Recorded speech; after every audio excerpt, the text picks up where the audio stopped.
तमाम boards, universities, IBCC, HEC, medical centres और मुल्क छोड़ने तक एयरपोर्ट पर मौजूद कुछ इदारे हमारे पढ़े लिखे जवानों को आखिरी दम तक लूटते हैं।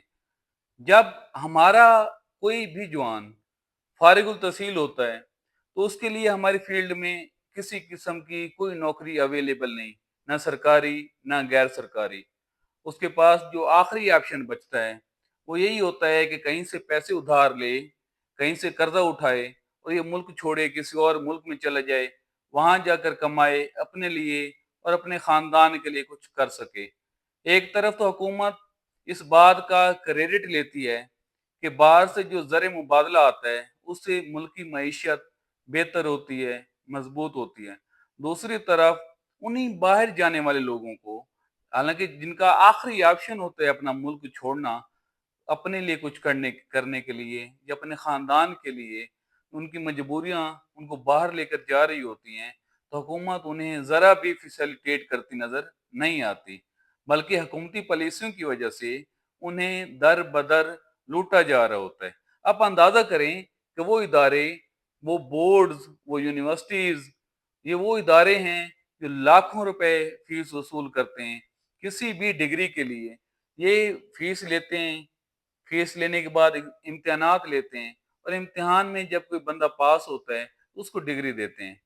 अब होता इस तरह है कि जिसने इस मुल्क से बाहर जाना होता है उसके लिए रिक्वायरमेंट्स में है कि उसने डिग्रियों की वेरिफिकेशन करवानी है। अब वही बोर्ड जिसने खुद डिग्री दी है इतनी भारी फीसें लेकर वो अपनी ही डिग्री को अटेस्ट करने के लिए दोबारा से भारी फीसें वसूल करता है। सिर्फ इतना नहीं, बल्कि बोर्ड वो भारी फीस वसूल करने के बाद रिक्वायरमेंट के तहत उसे आईबीसीसी भेज दिया जाता है। अब आईबीसीसी के लिए तकरीबन हर उम्मीदवार को 300-400 किलोमीटर का सफर तय करना पड़ता है और फिर वहां जाकर जलीलो ख्वार होने के बाद वहां भी फीसें अदा करनी पड़ती हैं। इसी तरह वो यूनिवर्सिटीज जो लाखों रुपए फीस लेती है किसी भी प्रोग्राम को मुकम्मल करवाने के लिए तालिब इल्म से, जब वो डिग्री कंप्लीट होती है तो वही यूनिवर्सिटी जिसने लाखों रुपए फीस ली एक कागज का टुकड़ा देने के लिए, इल्म तो है नहीं हमारे पास, ठीक है, प्रैक्टिकल नॉलेज तो है नहीं, निज़ाम तलीम हमारा पहले ही बेकार है, तो एक कागज का टुकड़ा देने के लिए उन लाखों रुपए फीस वसूल की। अब वो डिग्री, वो कागज का टुकड़ा देने के लिए वो दोबारा उसकी भी फीस वसूल करते हैं। सिर्फ इतना ही नहीं, उस फीस के बाद वही यूनिवर्सिटी अपनी ही डिग्री की तस्दीक के लिए, जो डिग्री वो जारी करते हैं उसकी तस्दीक के लिए दोबारा फीस लेते हैं। फिर इसी पे इक्तफा नहीं होता, फिर वो उसे दोबारा उससे ज्यादा वेरिफिकेशन के लिए इसको एचईसी के पास भेजा जाता है और एचईसी बकायदा बंदे को जलील करने के बाद वहां भी फीस वसूल करती है और एचईसी के लिए भी तकरीबन हर उम्मीदवार को 500 से 700 किलोमीटर का सफर तय करना पड़ता है। अब इस सारे प्रोसेस में सिर्फ एक वेरिफिकेशन होती है जो होती है मिनिस्ट्री ऑफ फॉरेन अफेयर की। वो फ्री में होती है, लेकिन उसके जो कैंपस हैं फॉरेन अफेयर मिनिस्ट्री के वो बहुत कम हैं। उसके लिए सफ़र तो करना पड़ता है, लेकिन वहाँ कुछ निज़ाम कदरे बेहतर है। अब जो मिडल ईस्ट जा रहे होते हैं नौजवान, मिडल ईस्ट जाने वालों का मेडिकल होता है। अब मेडिकल सेंटर पे मौजूद जितने भी माफियाज हैं जिन्होंने लाइसेंस लिए हुए हैं मेडिकल सेंटर्स के, वो एक खुद साख्ता कोई ना कोई डिफेक्ट निकाल देते हैं उस बाहर जाने वाले स्टूडेंट में, या जो भी एलिफिजिम जा रहा होता है उसका जो मेडिकल होता है उसे खराब कर दिया जाता है।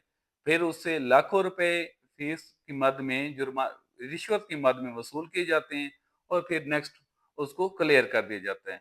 अब ये सारे जो अखराजात होते हैं वो एक गरीब स्टूडेंट जो पहले ही कर्ज लेकर, जो उसकी फैमिली फैमिली ने उसे बड़ी कुर्बानियां देकर पढ़ाया होता है, तो वो पहले ही कर्जे लेकर ये सारे अफोर्ड कर रहा होता है, ये सारी रिश्वत दे रहा होता है, फीसें दे रहा होता है, ट्रेवलिंग कर रहा होता है, यहाँ जिलील ख्वार होता है। अब उसका आखिरी मरहला आता है एयरपोर्ट से रवानगी का। जब एयरपोर्ट से रवाना होने के लिए एयरपोर्ट पर पहुंचता है तो वहां पर मौजूद कुछ इदारे, जिनमें बाकी इदारे तो रैंडमली तंग करते हैं, लेकिन ख़ास तौर पर इमिग्रेशन के लोग, इमिग्रेशन वालों के पास तो कोई भी जवाब ना भी हो तो तब भी वो आपको ट्रेवल करने से रोक सकते हैं। फॉर एग्जाम्पल, कोई नौकरी की तलाश में विजिट पे जा रहा है, तो हो सकता है उसके पास थोड़ी सी रकम कम हो। और ज्यादातर इस तरह होते हैं, हम पाकिस्तानी जब गरीब लोग, लोअर मिडिल क्लास बाहर ट्रेवल करते हैं खसूसन विजिट के लिए, तो हम पहले से वहाँ अरेंजमेंट करते हैं। किसी दोस्त को, किसी रिश्तेदार को कहा जाता है कि मैं आऊँगा, आपके पास रुकूंगा, वहाँ इंटरव्यूज वगैरह देने। अगर सिलेक्शन होती है तो मोस्ट वेलकम, नहीं होती तो मैं वापस आ जाऊंगा। तो इस तरह अरेंजमेंट करके जो जवान जा रहे होते हैं, जिनके पास या तो शो मनी कम होती है या वहाँ की होटल की बुकिंग को इशू होता है, तो उन्हें इमिग्रेशन वाले वैसे ही वापस भगा देते हैं। और अगर कुछ भी ना हो तब भी उन्हें वापस भगाया जाता है। आजकल तो एक नया जवाज आया हुआ है, इस जवाज के तहत तो सैकड़ों लोगों को ऑफलोड किया जाता है। ये बाहर जाएगा, वहां जाके भीख मांगेगा।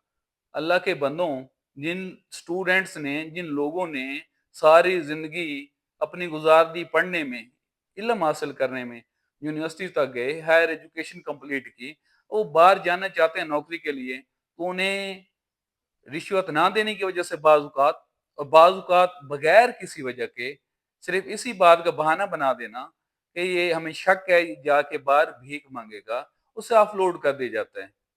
बहरहाल, हुकूमत को चाहिए कि अगर आप पाकिस्तान में रोजगार नहीं दे सकते, इधर हमारे जवानों को उनके अपने मुल्क में रोजगार नहीं मिल सकता, और आप इस तरह की कोई पॉलिसी नहीं बना सकते, ना आप इन्वेस्टमेंट ला सकते हैं, तो कम अज कम आप इतना तो करें कि जो बोर्ड अपनी ही डिग्री को अटेस्ट करने के पैसे लेता है, एचईसी यूनिवर्सिटीज पैसे लेती हैं, जो मेडिकल सेंटर पे माफिया बैठा है, और जो एयरपोर्ट पर आपने इस तरह के लोग बिठाए हुए हैं जिनको ज़ाती मफाद अजीज होता है, और वो इख्तियारात का बिल्कुल नाजायज इस्तेमाल कर जाते हैं।